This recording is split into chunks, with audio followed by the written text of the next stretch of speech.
Hey y'all, welcome to Rice and Crafts. Today I'm going to do a quick tutorial.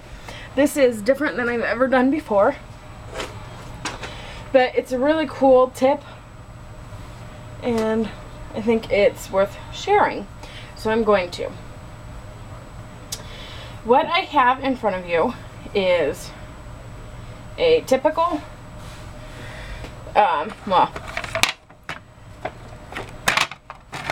typical now, stamp cleaner. You know, you would spritz on, rub your stamp on it. Okay, but this, as you can see, is gross. And to get it out and wash it, well, you're supposed to be able to wash it, except the first time I washed it, that happened. That's no good. So, I saw a tutorial online, and I wish I could remember who did it, and I'm so sorry for whoever you are. You know, I cannot remember for the life of me where I saw it, and I saw it a while ago. But she did a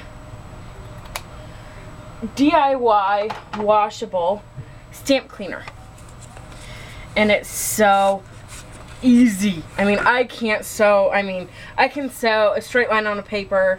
I can sew a straight line on fabric. Maybe.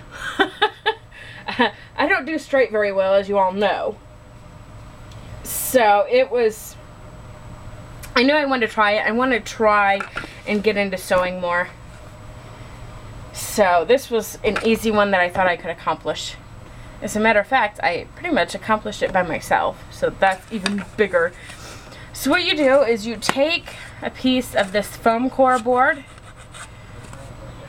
and you cut it down to fit your, whatever your little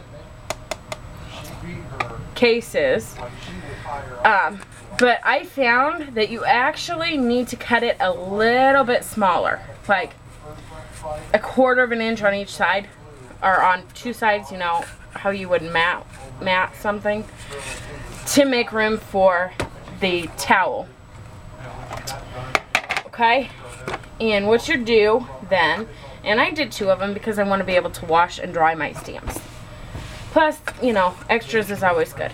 Now this is going to be way big, but with me, big is better. Because my sewing is not great. As a matter of fact, I'm not even going to show you how to sew it, because I'm that horrible. But all I have here is an old, wore out bath towel. And I've just folded it, and I pre-measured for the size of it, but I measured it before I realized that you needed to cut it down. But that worked out okay because it gave you extra length to wrap around behind it. So, then what you're going to do is I'm going to give myself a little room because, as you can see here, can't cut straight. And I've got all kinds of stuff on my tabletop here, and I apologize, so I will get it out of the way. So what you're going to do is you're going to give yourself, I'd say for a good, somebody who sews a lot, a 1/4 of an inch seam allowance, probably plenty. Me, I lean more towards 1/2 inch seam allowance because, like I said, I'm not great at doing straight. So then you're just going to cut it, and yes, y'all can see I've got my sticky scissors, but they happen to work the best for fabric that I have right now. So, and then what you're going to do is take this back, and I'm going to sew it inside out as usual so that you would flip it. So I'm going to sew it this way, but as you can see, I moved it, so I've got 4 inches of an overhang up here that I'm not going to sew, because that's going to become our flap here that would wrap around. And I will show you.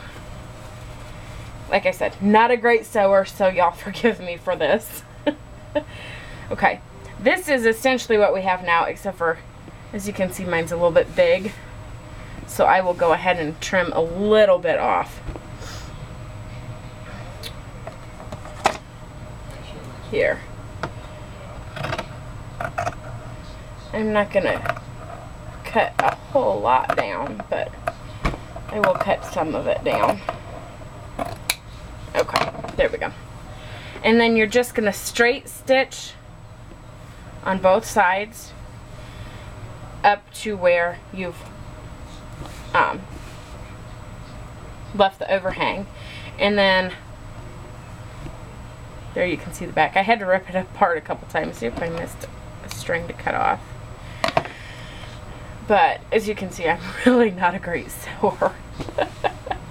But then when you're done and you've cut all of your strings, you're going to go ahead and just flip it inside out. And you don't even have to worry about making sure the corners are square or anything like that. And you're just going to slide your foam core board, cut to size, in it. And mine, I've got to kind of wiggle it. Like I said, not a great sewer. Yours, you're probably not going to have to wiggle it around like I do. But I'm proud of it, so that's all that matters. And then you're just going to wrap your edges and tuck it right inside your existing. Mine, I just have some water here, but you'll spritz. Here's a stamp. Spritz, wipe. I'm going to have a second one dry. When it gets dirty and nasty and gross, you just pull it off and put it in the washer. It's that easy. Thanks for stopping by. I'll see y'all next time.